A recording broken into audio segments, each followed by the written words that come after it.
Queridos irmãos, sejam bem-vindos a mais um Dia a Dia com Deus.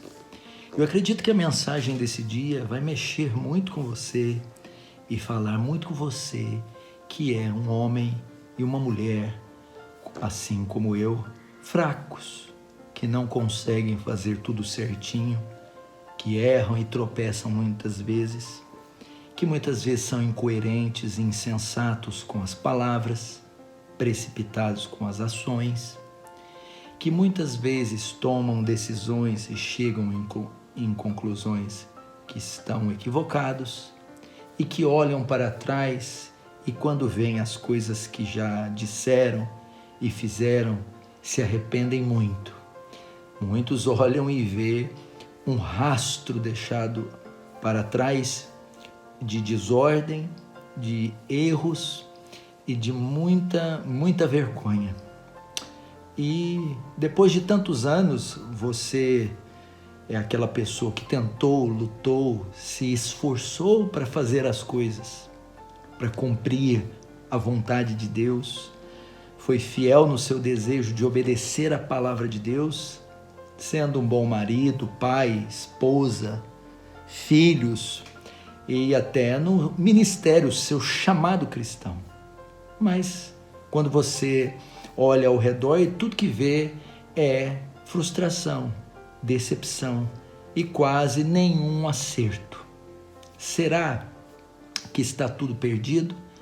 Que você está fadado ao fracasso? Será que há uma sentença sobre você de sempre ser essa pessoa, esse cristão meia boca?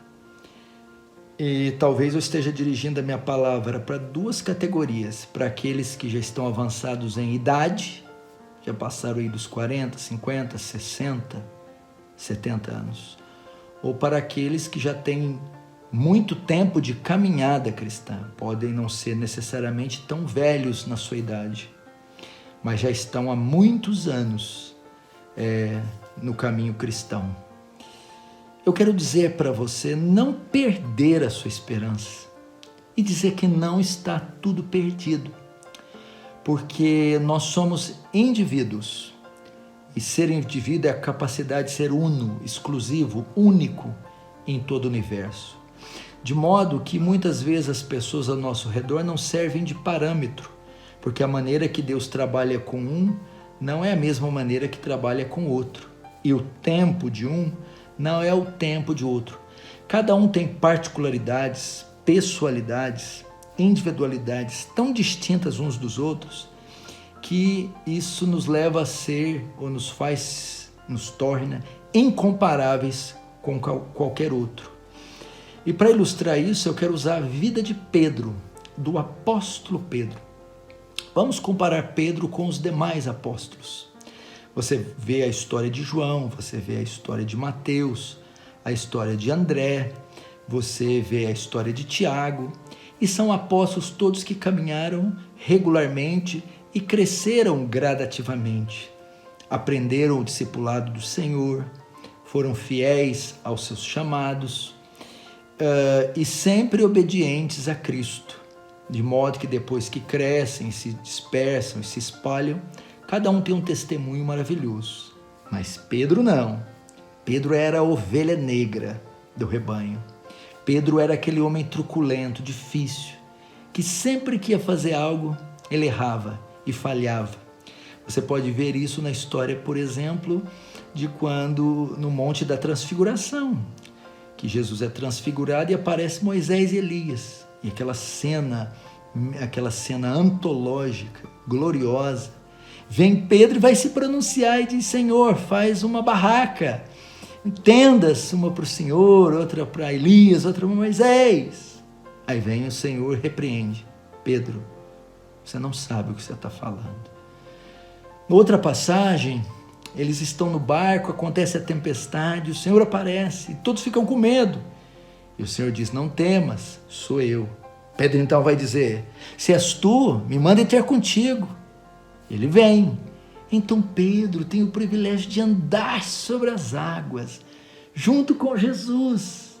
Mas isso pouco tempo dura. Pedro vai olhar para a tempestade e começa a afundar, naufragar.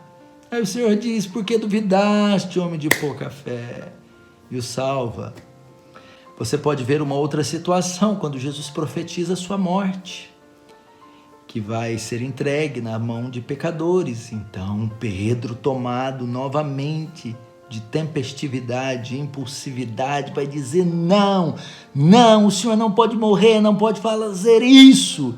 E o Senhor o repreende de uma forma surpreendente, diz: arreda de mim, Satanás, porque você não cogita das coisas de Deus, mas das coisas dos homens.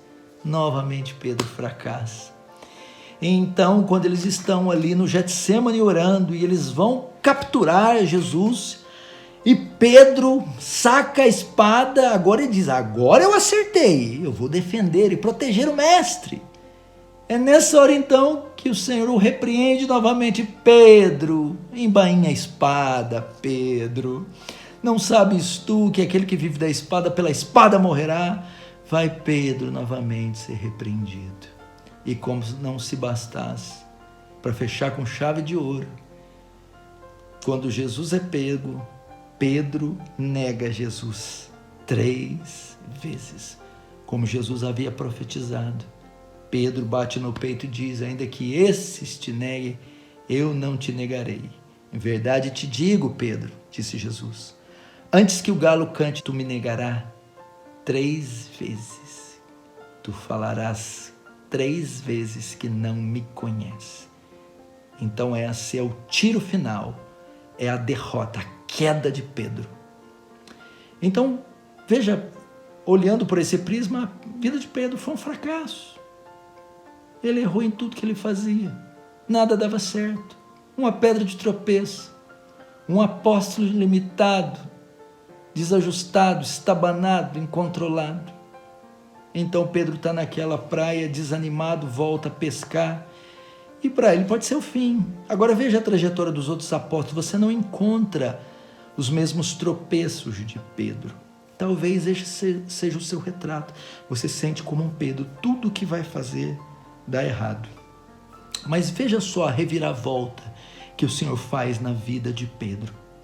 Depois que vem o Pentecostes, o Senhor morre, ressuscita, vai atrás de Pedro naquela praia, o resgata e diz: tu me amas 3 vezes, e diz: então apacenta minhas ovelhas. Volta Pedro. Lá no cenáculo o Espírito Santo vem, e sabe o que acontece? Ao longo de todos aqueles anos, todos aqueles apóstolos crescendo regularmente, Pedro com todas aquelas falhas, pensando que era o fim. Mas de repente, quando o Espírito Santo vem, você notar no livro de Atos, nenhum outro apóstolo, com exceção de Paulo, tem tanto destaque como Pedro. Os maiores sinais e milagres registrados em Atos são de Pedro. O maior sermão pregado por alguém depois de Cristo, na humanidade, é o de Pedro. 3.000 almas são ganhas.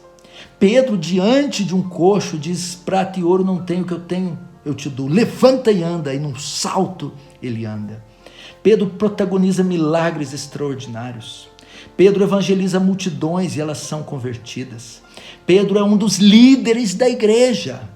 E a ponto de Paulo chamar Pedro como coluna da igreja, Pedro, João e Tiago. Ou seja, o Senhor, ele resgatou todo aquele tempo perdido de Pedro. E tudo que Pedro não foi comparado aos outros apóstolos, passado muito tempo, Pedro agora tem um destaque maior que todos eles. Então, Pedro termina a sua carreira com um dos mais brilhantes homens de Deus, um dos maiores santos que a terra já teve. Assim pode ser com você. Você pode não ter começado bem. Você pode ter feito tudo errado até aqui em comparação com os outros da sua idade, outros irmãos e irmãs, outros ministros, outros pais, que sempre estão prosperando, sendo abençoados, contando testemunho, e você aí, esquecido e jogado. Talvez porque não seja ainda o seu tempo, porque o modo de Deus trabalhar com você será semelhante de Pedro. E talvez tudo que você não conseguiu esses anos todos, lá na frente chegue o seu dia de ter um encontro com Deus, de Deus te erguer, te abençoar e te levantar. E talvez o seu destaque, ele será maior que daqueles que vêm andando regularmente todos esses anos. E então você glorificará o Senhor e entenderá que tudo fez Deus formoso no seu devido tempo e que apenas não havia chegado a sua hora, o seu momento. Então, não está tudo perdido. Não é o fim. Só espere e veja o trabalhar de Deus, porque o tempo do outro não é o seu tempo. Deus age com cada um compatível com a individualidade e o chamado de cada um. Deus abençoe. Tenha um excelente, vigoroso, entusiasmador dia no nome santo de Jesus. Amém?